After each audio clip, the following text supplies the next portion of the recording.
पाकिस्तान कश्मीर के मुद्दे पर पूरी दुनिया में अलग थलग पड़ चुका है। अब बलूचिस्तान को लेकर भी उसको अंतर्राष्ट्रीय स्तर पर बाइकॉट का सामना करना पड़ सकता है। बलूचिस्तान में सेना के जुल्म के खिलाफ यूरोपीय संघ ने अब पाकिस्तान पर आर्थिक प्रतिबंध लगाने की चेतावनी दे दी है। जिनेवा में बलूचिस्तान की खातिर पाकिस्तान के खिलाफ प्रदर्शन हुआ और इसी दौरान वहां मौजूद भारतीय पर्यटक भी इसमें शामिल हुए।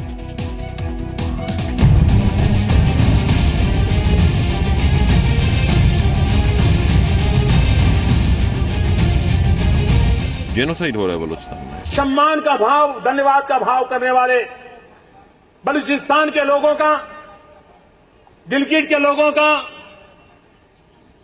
पाक के कब्जे वाले कश्मीर के लोगों का मैं आज तहे दिल से आभार व्यक्त करना चाहता हूं। We cannot accept the situation that Pakistan show two faces. One face, open face for us, and very brutal face to Balochistan. वहाँ पे लोगों के साथ ज्यादती हो रही है, तो हम चाहते हैं कि किसी के साथ ज्यादती नहीं होनी चाहिए।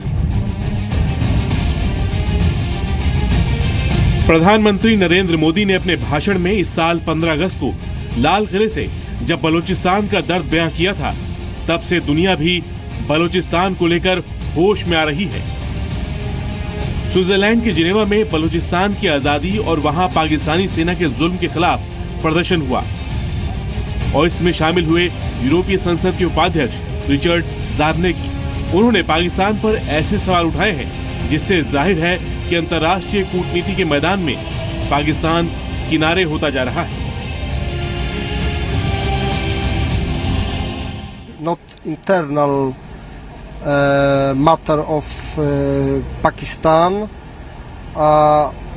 I'm sure that the European Parliament, I am Vice President of the European Parliament, and also EU countries, 28 member states, should react for this very brutal oppressions, very brutal policy of government. दुनिया समझ रही है कि पाकिस्तानी सेना किस तरह बलूचिस्तान में हजारों निर्दोष लोगों का कत्ल कर रही है।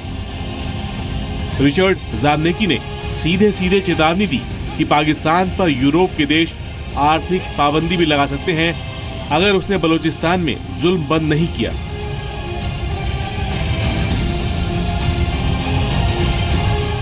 We should think about the sanctions, about, for example, some moves in economic fields.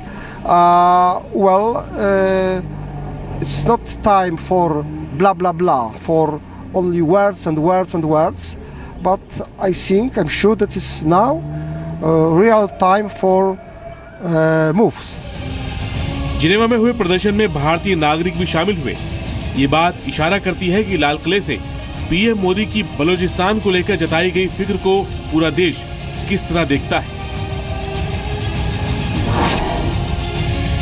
हम लोग बलूचिस्तान फ्री के साथ में हैं। हम बलूचिस्तान के लोगों के साथ जो अन्याय हो रहा है, जो नरसंहार वहाँ पे पाकिस्तान गवर्नमेंट के द्वारा किया जा रहा है, हम उसके विरोध में हैं। और जब हमें लगा कि being Indian, being a human, हमें इनको सपोर्ट करना चाहिए। वहाँ अटैक हो रहे हैं, लोगों के साथ ज्यादती हो रही है, जैसे हमने मीडिया के और थ्रू न्यूज़ जो पढ़ा है, जो सुना है, उसके लिए लगता है वहाँ पे लोगों के साथ ज्यादती हो रही है। तो हम चाहते हैं कि किसी के साथ ज्यादती नहीं होनी चाहिए। भारत ने कुछ दिनों पहले जिनेवा में United Nations human rights council के 33वें सेशन में भी बलूचिस्तान का मुद्दा उठाया था। उसी दौरान न्यूयॉर्क में यूएन मुख्यालय के बाहर पाकिस्तान के खिलाफ प्रदर्शन हुआ था और बलूचिस्तान दूसरा बांग्लादेश के नारे भी गूंजे थे। भारत के ऐसे समर्थन से बलूचिस्तान के लिए लड़ रहे नेताओं को भी नई ताकत मिली है। वो अब अपने पे हो रहे जुल्म के बारे में पूरी दुनिया को बताना चाहते हैं। जो तस्वीरें हैं ये उन प्रोमिनेंट लीडर्स की हैं जो लीड कर रहे थे, आवाज उठा रहे थे, लेकिन इसके अलावा कई हजारों लोग हैं जो हर दिन पाकिस्तानी जुल्म का शिकार हो रहे हैं। हजारों की तादाद से लोग शहीद हो चुके हैं। तो डेफिनेटली आई थिंक अब ये वक्त है कि दुनिया को ये समझना चाहिए और बलोच की जो एक पीसफुल और पॉलिटिकल राइट है उसे तस्लीम करनी चाहिए।